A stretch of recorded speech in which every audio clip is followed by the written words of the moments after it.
Hi, this is Jayanti. நம்ம கிவ்அவேயோட 9th contestant என்ன சொல்கிறாங்கன்னு பார்க்கலாமா? என் பேர் பவானி நடராஜன். நான் மதுரையிலேருந்து பேசுகிறேன்.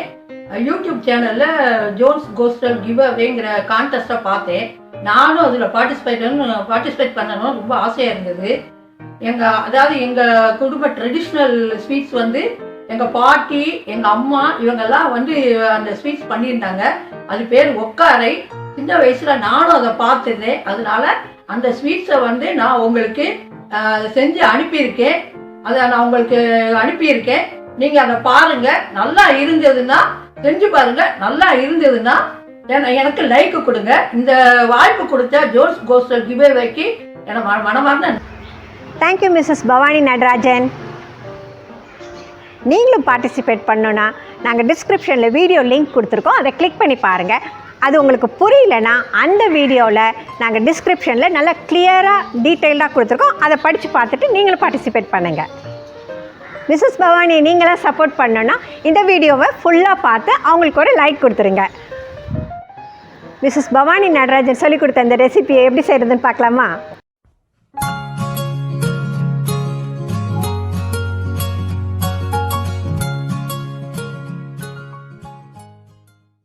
கடலைப்பருப்பு 1 கப், பாசிப்பருப்பு 1 கப், வெல்லம் 2 கப்,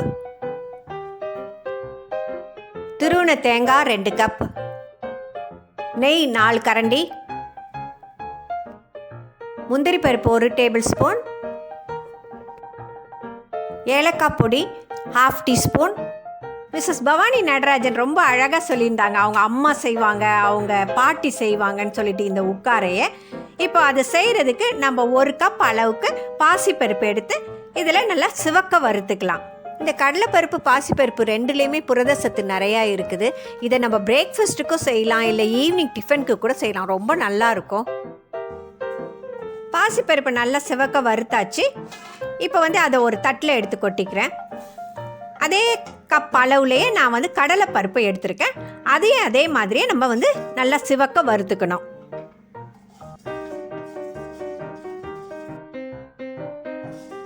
கடலைப்பருப்பையும் நல்லா வறுத்தாச்சு. இப்போ வந்து நம்ம அதையும் தட்டில் கொட்டி ரெண்டையும் நல்லா ஆற விட்டுக்கலாம்.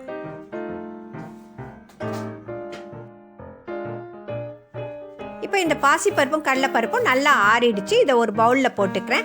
அவங்க நல்லா அழகாக ஒரு ஸ்டெப் பை ஸ்டெப்பாக சொல்லியிருக்காங்க. நானும் அதே மாதிரி உங்களுக்கு செஞ்சு காட்டுறேன். இப்போ இந்த பவுலில் நம்ம இது ஊற வைக்கிறதுக்கு தண்ணியை ஊற்றி 1 மணி நேரம் ஊற வைக்கணும்னு சொல்லியிருக்காங்க. இப்போ இதை ஒரு மூடி போட்டு நம்ம தனியாக 1 hour வச்சிடலாம். அதுக்கப்புறம் நம்ம என்ன செய்ய போகிறோம்னு பார்க்கலாம்.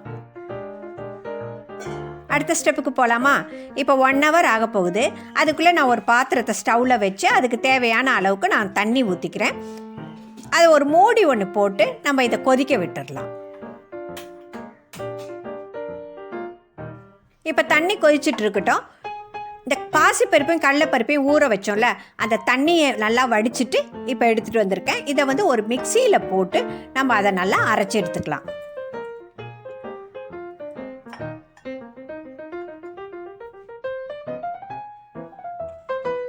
இப்போ நான் இதை அரைச்சி எடுத்துகிட்டு வந்துட்டேன். இந்த மாதிரி பதத்துக்கு நீங்கள் அரைச்சிங்கன்னா போதும். இப்போ அடுத்த ஸ்டெப்புக்கு போகலாமா? தண்ணி நல்லா கொதிச்சுட்டு இருக்குது. நான் இந்த மாதிரி ஒரு ஸ்டீம் பிளேட் எடுத்திருக்கேன். இதை வந்து ஸ்டீம் பண்ணுறதுக்கு இதுக்கு மேலே ஒரு துணி போட்டுக்கலாம். நீங்கள் வந்து இட்லி பானையில் வைக்கிறதுனா கூட நீங்கள் அது மாதிரி வச்சுக்கலாம். ஸ்டீமர் இல்லைன்னா இதை வந்து இப்போ நம்ம அரைச்சி எடுத்துருக்கிறோம்ல, அந்த கடலைப்பருப்பும் பாசிப்பருப்பும் அதை வந்து இதில் நல்லா கொட்டி ஈவனாக நல்லா ஸ்ப்ரெட் பண்ணி விட்டு ஒரு மூடி ஒன்று போட்டு நீங்கள் வந்து இதை ஒரு 10 to 15 minutes சிம்மில் வச்சு நீங்கள் நல்லா இதை ஸ்டீம் பண்ணி வேக வச்சு எடுக்கிறோம். இந்த புட்டெல்லாம் நம்ம அவிப்போம்ல, அது மாதிரி தான். இப்போ இதை வந்து நம்ம நல்லா வேக வச்சு எடுத்துக்கலாம்.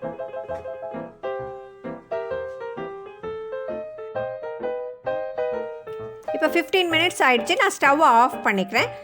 இது நல்லா வெந்திருக்கு. இப்போ வந்து நம்ம இதை தனியாக எடுத்து வச்சு ஆற விட்டுடலாம்.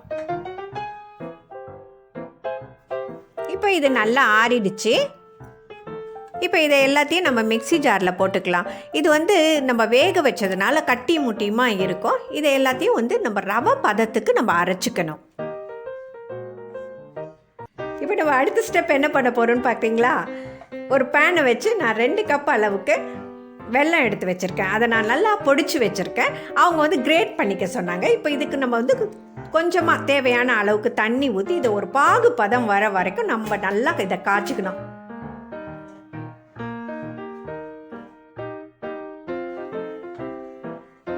இப்போ இதை நல்லா பாகாக காய்ச்சாச்சு. இப்போ நம்ம ஸ்டவ்வை சிம்மில் வச்சுக்கலாம். இது ஒரு கம்பி பதத்துக்கு இருக்கணும்னு சொன்னாங்க. அதே மாதிரியே நல்லா கரெக்டாக வந்திருக்கு. இப்போ நம்ம பொடியாக அரைச்சி வச்சுருக்கோம்ல அந்த ரவை பதத்துக்கு, அதை எடுத்து நம்ம உப்புமா மாதிரி கிண்டணும்னு சொன்னாங்க.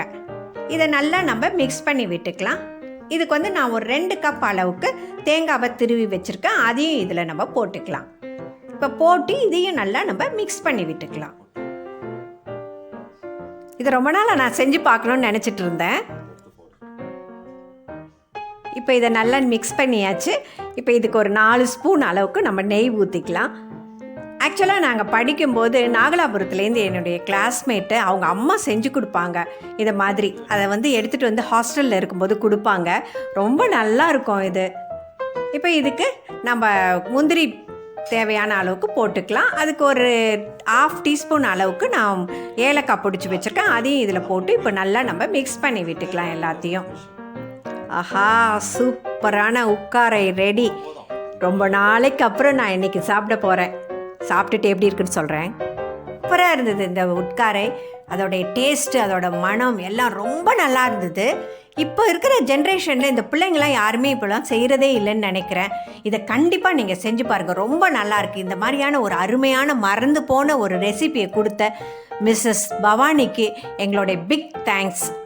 நீங்களாம் மிஸ்ஸஸ் பவானியை சப்போர்ட் பண்ணோன்னா இந்த வீடியோவை ஃபுல்லாக பார்த்து அவங்களுக்கு ஒரு லைக் கொடுத்துருங்க. இந்த மாதிரியான புது புது ரெசிபிஸை மிஸ் பண்ணாமல் இருக்க எங்கள் சேனலை சப்ஸ்கிரைப் பண்ணி பெல் ஐக்கனையும் கிளிக் பண்ணி வச்சுக்கோங்க.